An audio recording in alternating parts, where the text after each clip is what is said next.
apa sih? Ada yang bisa mendefinisikannya? Kesepakatan.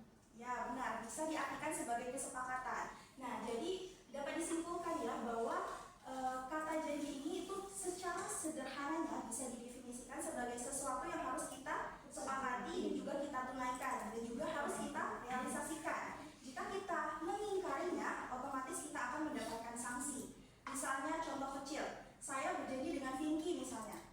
Nah, tetapi saya mengingkarinya, otomatis saya akan mendapatkan sanksi. Contohnya sanksi dunianya, saya kena omel dan kena hujat misalnya dari Vinky.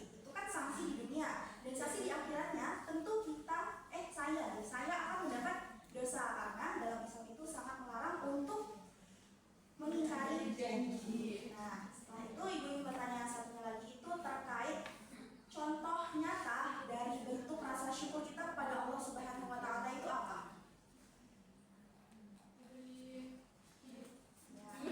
Kita bisa beribadah ya, mengatakan hal-hal yang baik dan lain sebagainya.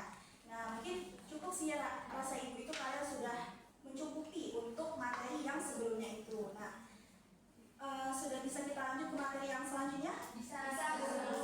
Tadi ibu kan sudah menyebutkan sedikit bahwa kita akan membahas tentang Janji. Memelihara lisan. Oke, kayaknya kalian merasa tidak apa ya. Nah, jadi memelihara lisan. Di sini ibu ingin bertanya sederhana. Menurut pendapat kalian, lisan kita ini baik atau buruk?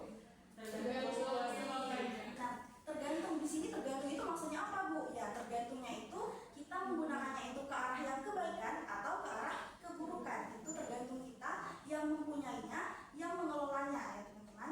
Nah, di sini itu ada kata pepatah yang sering kita dengar.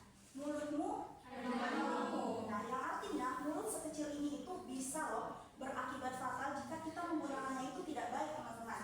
Hal sekecil ini saja itu bisa loh yang menjerumuskan kita ke arah